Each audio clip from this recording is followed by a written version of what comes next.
بسم الله الرحمن الرحيم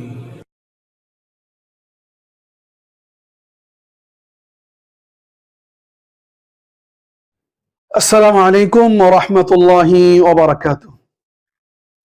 الحمد لله رب العالمين والصلاة والسلام على أشرف الأنبياء المرسلين وعلى آله وصحبه أجمعين. أما بعد، يا أيها الذين آمنوا كتب عليكم الصيام كما كتب على الذين من قبلكم لعلكم تتقون. আলহামদুলিল্লাহ, আল্লাহ রব্বুল আলামিন আমাদেরকে পরিপূর্ণ এক মাস, আল্লাহ রব্বুল আলামিন ইসলামের তৃতীয় রুকন রমজানের রোজা আল্লাহ রব্বুল আলামিন আমাদেরকে আদায় করার তৌফিক দান করলেন। মহান আল্লাহ তাআলার কাছে আমরা এই রমজানের রোজাকে কবুল করে নিন এই দোয়া করি, এবং আল্লাহ রাব্বুল আলামিন আমাদের সবাইকে তাকওয়াশীলদের মধ্যে অন্তর্ভুক্ত করুন, আল্লাহুম্মা আমিন। এরপরে আমরা এখন এই মুহূর্তে অবস্থান করছি শাওয়াল মাসে। শাওয়াল মাসের করণীয় হলো আবু আইয়ুব আনসারী রাদিয়াল্লাহু তাআলা আনহু থেকে বর্ণিত, রাসূলুল্লাহ সাল্লাল্লাহু আলাইহি ওয়াসাল্লাম বলেন, হাদিসটি মুসলিম শরীফে আসছে, মান সামা রমাদান সুম্মা তাবাহু সিত্তাম মিন শাওয়াল কানা কাসিয়ামিদ দাহর। যে ব্যক্তি রমজানের পরিপূর্ণ এক মাস রোজা রাখলো, এরপরে শাওয়াল মাসের 6টি রোজা রাখলো, সে যেন পূর্ণ এক বছর রোজা রাখলো। সুতরাং গুরুত্বের দিক থেকে কোনোভাবেই এই 6টি রোজা কম নয়, বরং আরেকটি হাদিসে এইভাবে আসছে, সাওবান রাদিয়াল্লাহু তাআলা আনহুর পক্ষ থেকে আসছে, রাসূলুল্লাহ সাল্লাল্লাহু আলাইহি ওয়াসাল্লাম বলেন, হাদিসটি ইবনে মাজাহ এবং সুনান নাসাইতে আসছে, আলেম ওলামা সেটাকে সহিহ বলে মন্তব্য করছেন, যে রমজানের যে রোজা সেটা 10 মাসের মতো, 10 মাসের সমান।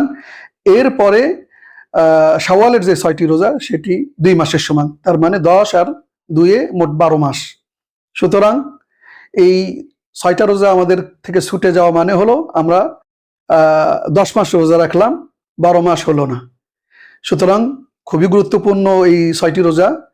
কিন্তু এই রমজানের রোজা শেষ হওয়ার পরপরই অনেকেরই প্রশ্ন যে এই শাওয়ালের যে 6টি রোজা সেটা আমরা কখন রাখবো। সেটা অনেকেরই রোজা ছুটে গেছে, রমজানের রোজা সেই ছুটে যাওয়াটাই আগে পালন করবে, নাকি যেহেতু এটা শাওয়াল মাসের সাথে সম্পৃক্ত এই 6টা রোজা রাখার পরে বাকি যে রমজানের যে ছুটে যাওয়া ফরজ রোজাগুলো সেগুলো অন্য কোনো সময় পালন করবে, আদায় করবে। এই ব্যাপারে আসলে আলেমদের 2 রকম মন্তব্যই পাওয়া যাচ্ছে, হাদিস থেকেই তারা ইস্তেমবাদ করছেন, তারা বুঝছেন এইভাবেই। সুতরাং আমরা যারা আলেম হিসেবে সমাজে পরিচিত, তাদের এই ব্যাপারে ফতোয়ার ক্ষেত্রে খুব সতর্ক থাকা দরকার, সাবধানতা অবলম্বন করা দরকার। আমরা শরীয়তকে যেন সহজভাবে মানুষের কাছে উপস্থাপন করি, কোনোভাবে যেখানে সহজভাবে আছে সেখানে সহজভাবেই আমাদের উপস্থাপন করা দরকার, এখানে কঠোরতার কোনো সুযোগ নেই।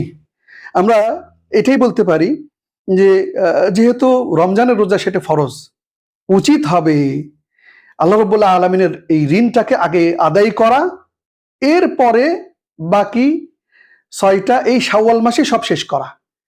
কিন্তু কারো যদি সম্ভব না হয়, তাহলে যেহেতু মাসের সাথে সম্পৃক্ত, সুতরাং এই 6টা নফল রোজা সে শাওয়াল মাসে শেষ করবে, এরপরে সে বাকি ছুটে যাওয়া যে রমজানের যে রোজাগুলো সেগুলো সে অন্য মাসেও করতে পারে। কিন্তু একটা বিষয় খেয়াল রাখতে হবে যে আমরা যদি এই কোনো অবস্থায় যদি আমরা পৃথিবী থেকে বিদায় হয়ে যাই, তাহলে কিন্তু আল্লাহ রাব্বুল আলামিনের ঋণ থেকে গেল। এই জন্য রাসূলুল্লাহ সাল্লাল্লাহু আলাইহি ওয়াসাল্লাম হাদিসে বলতেছেন যে আল্লাহর ঋণটাকে আগে তড়িঘড়ি করে, তাড়াতাড়ি করে সেটাকে আদায় করা উচিত। সুতরাং কোনোটাই আমরা বাকি রাখতে চাই না, বরং শাওয়াল মাসের মধ্যেই ছুটে যাওয়া যে রমজানগুলো আছে, ফরজ রোজাগুলো আছে, সেগুলোকেও আমরা আদায় করব। সাথে সাথে এই শাওয়াল মাসে এই 6টা রোজাও আমরা আদায় করব। এর মাধ্যমে আমরা পরিপূর্ণ তাকওয়াশীল বান্দাদের মধ্যে অন্তর্ভুক্ত হতে পারবো বলে আশা করা যায় ইনশাআল্লাহ। আল্লাহ রাব্বুল আলামিন আমাদেরকে তাকওয়াশীল বান্দাদের অন্তর্ভুক্ত করুন, আমিন। আসসালামু আলাইকুম ওয়া রাহমাতুল্লাহি ওয়া বারাকাতুহু।